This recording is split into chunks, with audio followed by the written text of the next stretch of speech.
Hi, hello everybody. I think, Luis, we need to wait 5 minutes more to start, isn't it? Because the people are starting to join. Yeah, let's wait a few minutes. So thank you. See you in 5 minutes.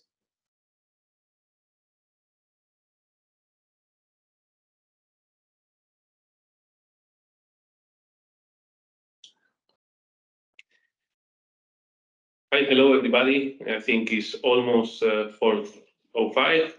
So I think maybe we can start with the introduction. So here is Antonio. Hi, Luis. How are you doing? Hi, hello everyone. Maybe it's better if I start introducing myself. So keep on track on the slide, Luis, please. So I'm Antonio Valladares. I'm managing partner of Code10 CI Consultants. I've been doing integration since I started working, so it's more than 14 years now. And I've been doing from the early stage of PIPO with the 7.0, and now more focus on the cloud platform integration and the latest technologies.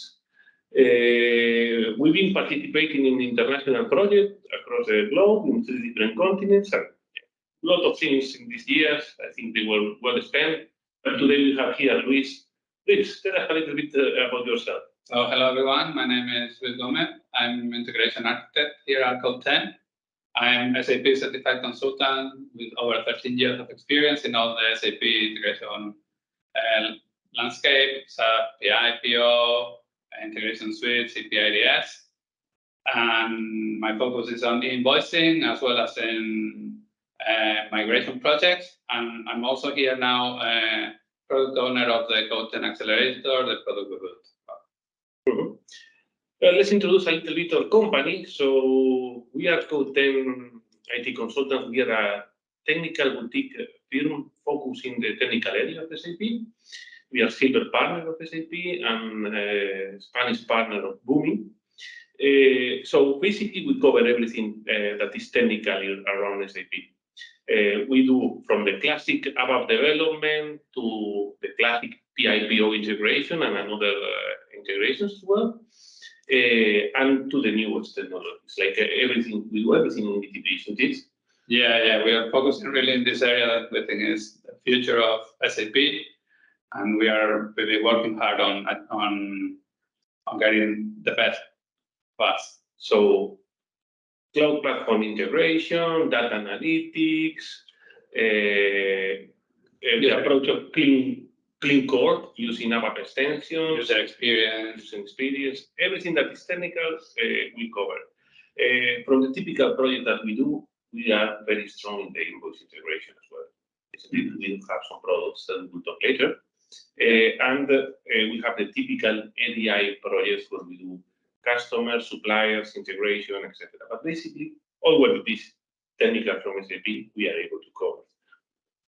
So maybe we can say a little bit what we've been doing in this 2023, because we are very happy and very proud of our products that we released this year. Yeah, we decided this year to focus more on products, not just offer consulting, just offer a bit more products focused on invoicing and also the Code10 Accelerator.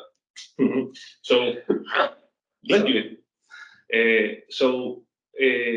We do have 2 products that we released this year that are complementing another products that we had in the past, like SDI integration or Spanish integration of e-invoice.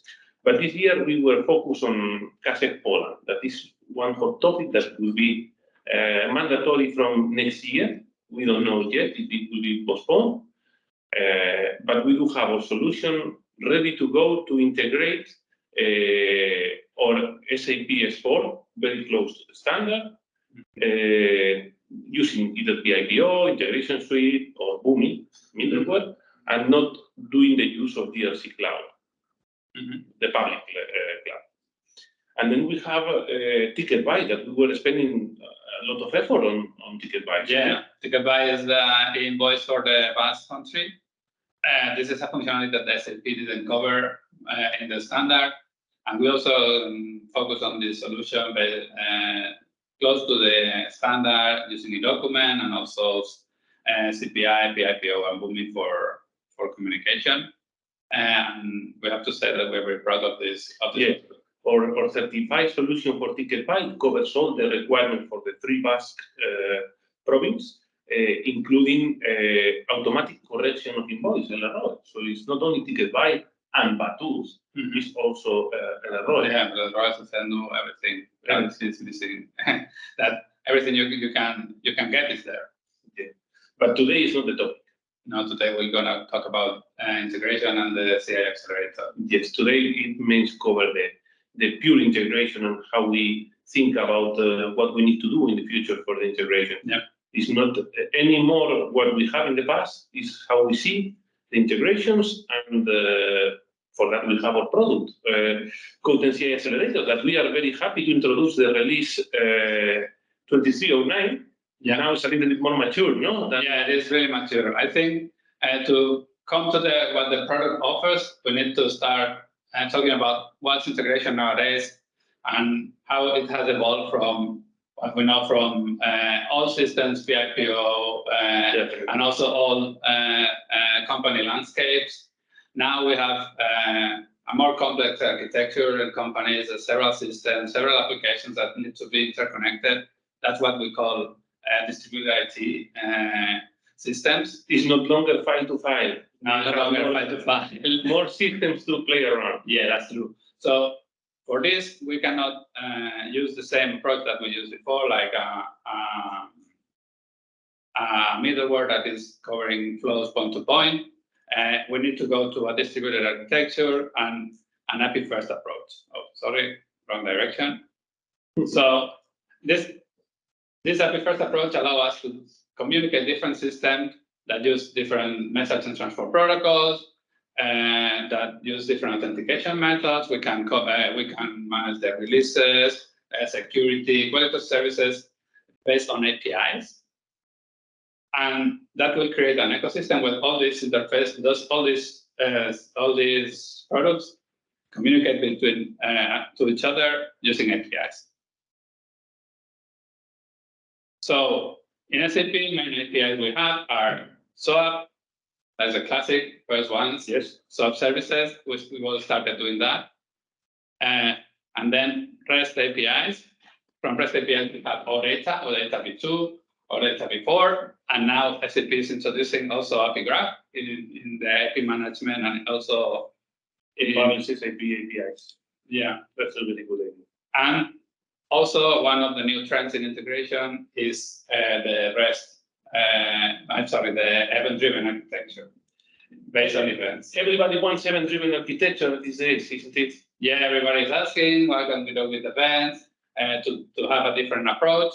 And really, events are a good way now to decouple communication, small messages that goes to a queue, messages are consumed by the consumer, and then actions are done based on that. This is true that it's a good approach. Also, all notification-based events or data events that are the future, SAP provide SAP Mesh. That is a great tool. But also, we cannot do everything event-based architecture, isn't it? No, we need to go for a middle point or a hybrid way. Yeah, of course. Also, not all the systems on all the applications support event-driven architecture. Sometimes the approach that is more common is when it's mixing event-driven architecture with request-driven architecture. So we will send an application or a system will send a notification to the queue. This notification will be consumed by the different applications, and this application will request for more information. For example, we have a change in a purchase order or in a sales order in a customer. This change is pushed to the queue in Ever Mesh. It's consumed by the consumer application, and this application is getting more information. But all this is very nice, but it's difficult to implement. So we have a cloud integration system. It's completely empty, without nothing. We have, of course, even Mesh. But what do we do for implementing this approach from Code10 to the rest of the world? Yeah, we have to say that, of course, this is the future, or sometimes the present, but we also carry many things from the past, some file integration that we cannot get rid of. Yeah, some other kind of integration that are hard to get rid of. And for that, together, we on all from our experience on all this, we came up with our product with Code10 CI Accelerator. Yeah, definitely, Code10 CI Accelerator did help us a lot, not only in migration from PIPO to cloud integration. We have very good cases for greenfield implementation. So from our product, what we can say is that it has very quick adoption. So when we go implement our product, we show the functionalities to the customer, etc. They feel very comfortable with what it will be. The learning curve, it's quite good, I would say. Also, this helps us to the migration, but not only migration from PIPO, from whatever other middle. Because at the end, Code10 CI Accelerator is not more or not less than all our experience of doing more than 20 projects with CI Accelerator, with SAP Cloud Integration, and put them all these ideas together and make it like a product. Yeah, we really think that it makes a difference using Code10 Accelerator, and that's what Antonio said. Our experience is there for the customers to use, and as I said, this quick adoption, it helps with migration because we don't see migrations as just moving interfaces. No, but it's like that. We install the Code10 CI Accelerator, and in 2-3 weeks you have all set up, and then we start the project. And we don't see, as you mentioned, just do a lift and shift, and here you have the system. No, that's not what we like. Sometimes you don't have any other alternative, because there are a lot of interfaces and so on. But we believe that it's better to take the time and do it to have a bulletproof and an integration good for the future. Yeah, and we have to say that, it's also, this redesign simplifies the development. We will explain later about the integration patterns, but it really simplifies the development, having really a good understanding of what's going on in the system. Yes. Unfortunately, we cannot do lift and shift if we want to keep the quality. Of course. So this is not all approach in all the cases. And also, it's a good moment to don't get the interfaces in a bad way implemented in your system. Yeah, now we are forced to do the migration. Yeah, moving to cloud integration is not just about changing middleware. It's about changing the way you are managing your integration. So you need to take advantage of that. And with Code10 Accelerator, it's a good way of doing that. So let's go a little bit more into the details of what Code10 CI Accelerator can bring us. We have 3 different pillars where our tool is built. No, so we have I will do just a brief comments, and then I will give you some time to go into the details because it's very important.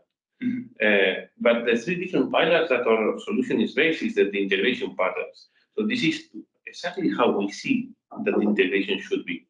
We have different tiers that they communicate with each other, and that it brings the possibility to implement the interfaces we see for the future.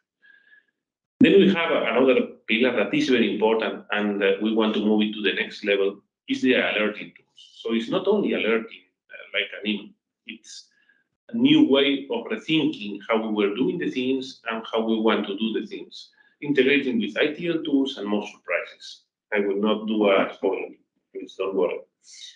And after that, we have the other pillar that basically is like a box. No? We put everything there. When we have a good idea, well, we can put it in the toolkit. So whether we have a set of multiple functionalities that they allow us to speed the go-to-market time of the interface or the new interfaces or the migration interface by really high numbers. We see that maybe 10 times faster than implementing the interface from scratch using the... Yeah, of course, we are providing a big set of tools there with the template for the patterns, the alerting, and the Code10 integration tools. And there's a lot of functionalities that otherwise you need to build from scratch, an integration architecture that will take 6 months it can take up to 6 months to figure out, and we're giving that to you just 2 or 3 out of the box. And that we think that is what makes the difference. This is an additional value to your projects. So maybe we can go deeper into the pattern that we have and how we choose it, because we have a 4-tier pattern infrastructure, but it could be 3 or it could be even 5, no? Yeah, we choose 4, and we'll explain why we choose 4. Okay, so for example, when we have an interface where we have, for example, a classic interface, IDOC, to a service or whatever, or an FTP that we can already read off. Nowadays, interfaces has changed now in cloud integration. Before, we had the asynchronous for pattern for IDOCs, and some interfaces now HTTP based are all synchronous. Yeah, all synchronous. No, all this the message and the idea of the interface is asynchronous, but the protocol where the message is coming from is synchronous. Yeah, so that's why we thought of this decoupling layer. So we get the message in cloud integration, the message is received, sender can forget, and all that processing is handled by the cloud integration as a middleware, as it was before. This is very smart idea of a lightweight tier to close the connectivity and not having even useless connection. Of course, if the system allows events, we can use events and do other, but we cannot use that all the time. So these integration patterns are thought for this kind of interface where we cannot go the next mile to the completely future. So we adapt everything.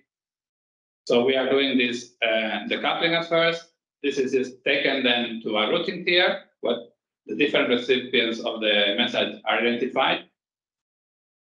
Then next step is an application tier where all the interface logic is done. Mapping, all the other logics. This is mainly the primary work that we need to do in new implementation of a new interface. Now, when we have all set up in the system, we basically need to do the mapping in this application tier, and then, of course, do some adjustments. But yeah, of course, there's always some adjustments to be done. We offer patterns for decoupling, patterns for routing, and patterns for dispatching. This can be used and orchestrated in your process, and then, of course, the application tier, you can either rebuild it from scratch, changing the Java mapping for a Groovy, or using your XSLT or your method mapping there. So it's all the logic is in there, and also all the work, most of the work is there. But we need to think that all this is orchestrated, that allow us to do different configurations. If we want to ditch a tier, if we say, okay, but we want synchronous, so we ditch the coupling, and we can use the routing as an entry point, as a distributed architecture for an API. It has multiple possibilities. It has multiple possibilities. Also, this is our preferred, but this is our preferred layout. Definitely, all the companies are deciding to have a tiered architecture. The good ones that they spend some time in thinking how they will do the integration with not only cloud integration, also with another new cloud software as a service tools. They are deciding to go for a tiered architecture. It can be fast, you can have a canonical in between, but you should have something. Yeah, that's the message. And we have to say also that in these patterns and in this, we are also implementing alerting and leveraging retries. That is something that doesn't come from scratch from cloud integration. Don't do a spoiler. You are going to talk about this. Yeah, of course. I'm going to talk about that just to introduce a little bit this. So about what we said regarding alerting. We know alerting in PIPO. Come on. All the others end up in the spam folder. Yeah, so we don't want that anymore. We want to give something different to our customers. So we implemented some tools that allows you to connect your iFlows, your your process flow to these connectors we developed to the different ITIL tools like ServiceNow or Jira that are the most popular in the market. And also, we want to go a step further. And now with all the messaging tools, like in companies, everyone is using Teams or Slack to communicate. This is really how the 21st century should look like, no? In terms of when you have incidents in your middleware. Yeah. That's how it is now. Just receiving an email is like, oh, nobody takes that much attention to the emails anymore. No, you expect someone to reach out to you via Teams or via Slack to get you to give you this information. So that's what we're doing with these alerts. Definitely, using messaging tools improve a lot the response time with the incidents. We see this during the hypercare that they get really surprised when they have automatically created a ServiceNow ticket or Jira or Seaside or Zendesk, whatever. And in parallel also they get either a Teams notification or a Slack. But we also have another uses for this, isn't it? Yeah, of course. We can integrate the Slack or Teams with our cloud integration and with our backends, like sending updates for purchase orders or materials or whatever. Whatever the scenario that you have in mind, you can integrate it and we can send some Slack messages, Teams, or even WhatsApp. Like integration can always be interactive, no? Definitely, this is a completely change of paradigm of the alerting, and it will evolve more. So in the future release, we will include more ideas and. Yeah, of course, we are just leveraging this to get more messaging tools, more ITIL tools. We have here also WhatsApp, and this one is still not fully released. But yeah, we also have that, and we have to say it's only for business accounts. So don't be scared that you won't get a WhatsApp to your personal phone, because it's also the Facebook APIs for WhatsApp are only available for business accounts. That's great. Maybe we can review what we have in the integration tools, but definitely with the alerts, it was a good advance compared with what we have in the past. Yeah, we don't want the alerts sending having spam anymore. We don't want to switch from PIPO to have the same in integration suite. We want more. Okay, so regarding the tools, we developed several integration tools, leveraging the APIs for integration suite. For example, for the message, for the value mappings, we are creating. This is always a pain when we need to replicate value mappings, especially in companies that they have a lot of tiers of different systems. So it was needed to have tools to do this automatically, or at least less manually input the values. Yeah, of course. We offer from automatic replication from Excel files to download the value mapping so they can be maintained locally and upload later. We offer also transport between tenants, so you can have all the same values. You don't need to import it for them manually. You can just trigger the transport. We think it's a good tool for the sub companies have to maintain many values, and sometimes it's a pain. Or some value is maintaining one system. It's a pain. It was always a pain. Some value is maintaining one system, it's not replicated in the other, or they are replicated in production or in quality in production. So we thought that's what would be a good approach. Also, we want to offer some backup functionality.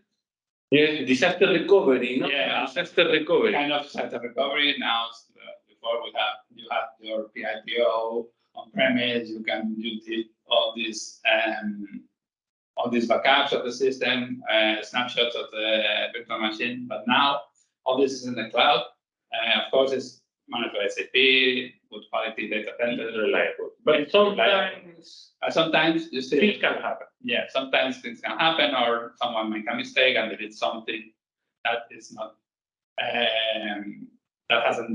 it's not to delete it. So we are offering this backup functionality that integrates with This file service and repositories, SharePoint, Amazon Web Services, GitHub. We're working on others. We're working also, we'll talk about it later, about integrating with the SAP-BTP DMS and any other DMS that can customers. It will evolve, but definitely something that is needed, not to have a backup. Yeah. Especially because it's not the first time that I see that somebody accidentally delete an interface and then there is no way to recover. And yeah, other than that, we have integration with LMS, Event Dispatcher, as a integration tool, and also as a sample that people can use to leverage their event-driven integration. We have a set of Ruby scripts, not just that can be reused. Accessing value mappings, accessing credentials, history, many examples. It will cover more or less what we do with the group instead. Typical custom-made things. Yeah, also accessing the method processing load, a lot, and also a UDF library speed that offer examples also that can be incorporated to your mappings. We'll have examples from the migration where you just migrate some UDF, you migrate some mapping as a UDF, and then it's failing. So some of them you can find them pretty on in the. Also, we have a functionality that is converting NILOGs from XML to plain, isn't it? Yeah. Of course, we have a different approach over there than SAP. Yeah, of course, SAP is not covering that on cloud integration. We know that this is like a kind of tool of the past, but sometimes it's needed. No, we have a migration project now where a customer is demanding us that. So we have it where we've implemented that, and we think it also makes a difference. It can be used. It can be used. From all the tools that we have today, we are giving one for free. And it's one of my favorite tools because you cannot imagine how many times I've seen companies that they fail once and once again in the same thing. The certificate expiration. Yeah, that is always a problem. Now we face like customers calling, oh, this is not working. What happened? Nothing changed, and then certificate has expired. Yeah. Nobody checked them in advance. It's like a master rule. If you check, nothing will expire. But then they expire. So this tool is very useful. It detects when the certificates are going to expire, and it can trigger you a message for that, and also integrate it with service now. Yeah, of course. Well, and all the tools. Yeah, in our sample package we are giving to all the attendees today. Does not include this functionality. So it only includes the email notification. So, but of course, you can see that our package has some custom properties that allows us to switch the alerting tool iFlow. We want to point, and it will create the alert or the ticket, or it send you a notification depending on what you configure. In this case, we're giving out this certificate expiration tool, and also the email alerting with our email notification format. You'll see it's not just an email, it's an HTML email that gives all the information. Better look and feel. Yeah, with good look and feel. So it's not just that. And yeah, and just to finish with these integration tools, we also have the JMSQ health check. Also, we leverage the APIs. We can maybe be speaking about the different tools that we have for one entire hour. Yeah, we can spend the whole hour speaking about them. We can check the documentation in our web, and also we can schedule more an appointment personally if you have any interest in these tools.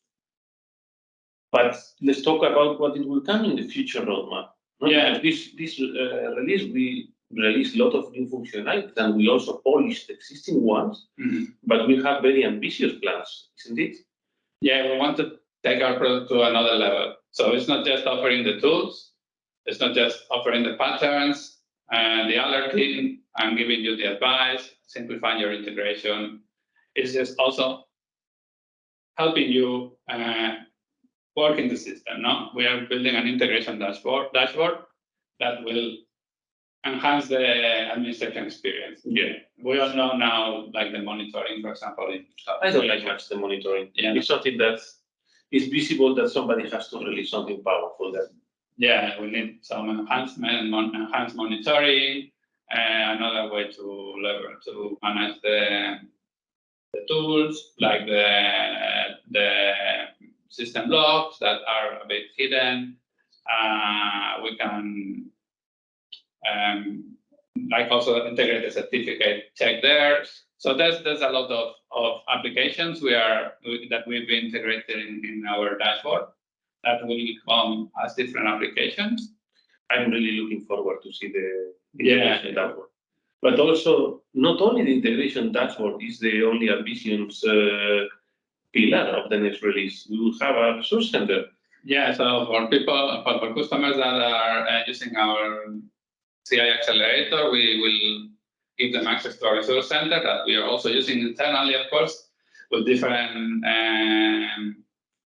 documentation, help, guides, user manuals, on how to configure the different interfaces. For example, we already have a documentation, but we want to make that more interactive so people can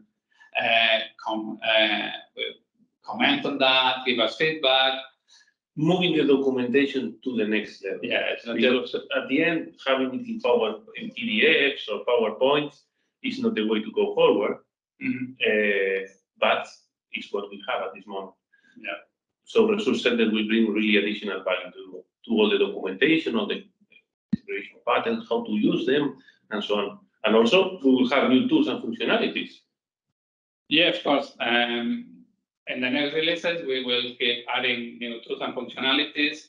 As I said before, integration with HTTP DMS. We will enhance some of the functionalities we have, releasing new integration patterns, releasing, improving the bugs we find in the current release. Of course, we are not perfect, we make mistakes.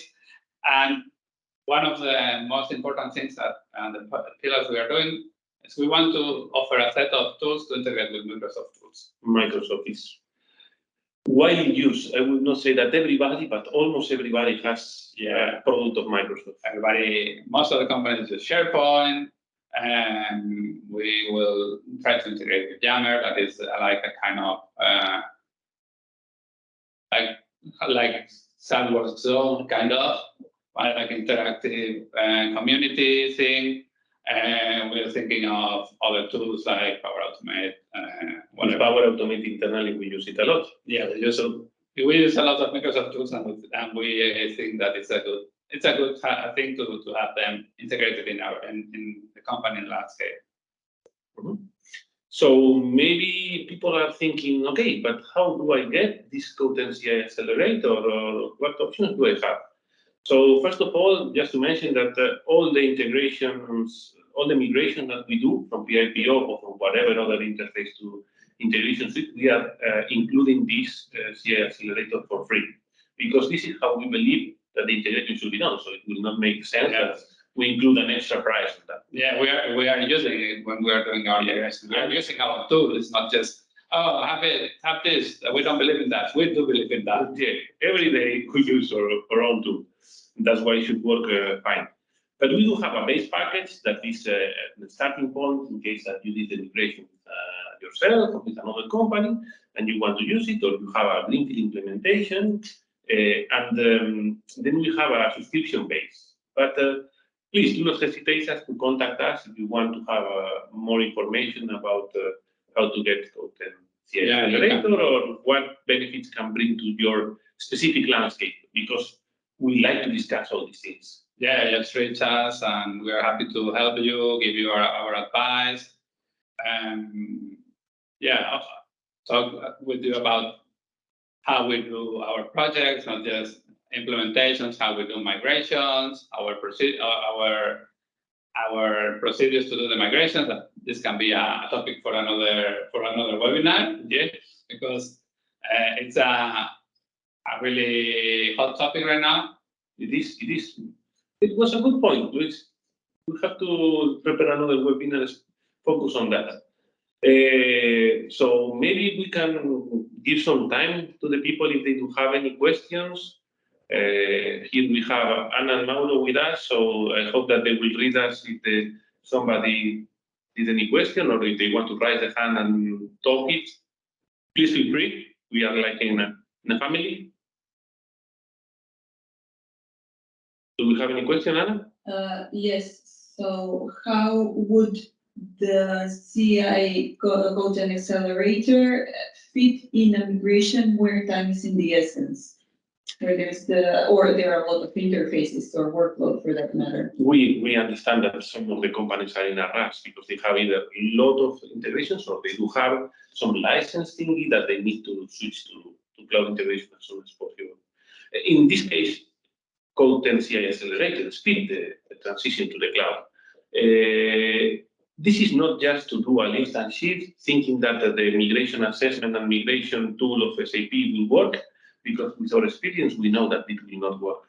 It will work for some scenarios, but then you need to rebuild them all. So in this matter, we work like a factory. We have very good procedures to do the migrations, and honestly, very good team to do that.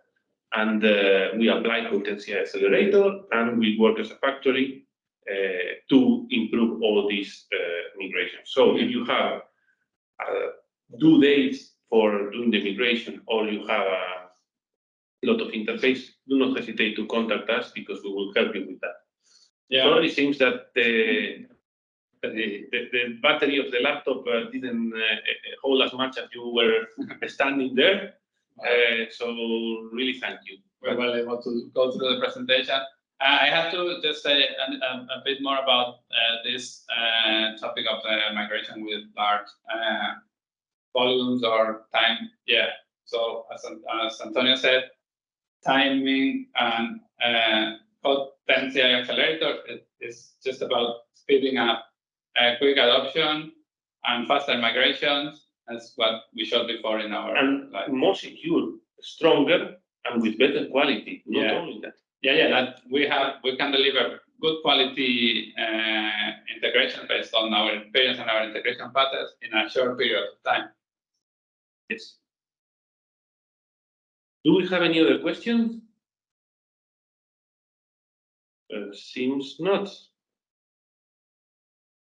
If you have any questions, do not hesitate to send us an email. We will send the presentation because now we cannot show the email because our computer died.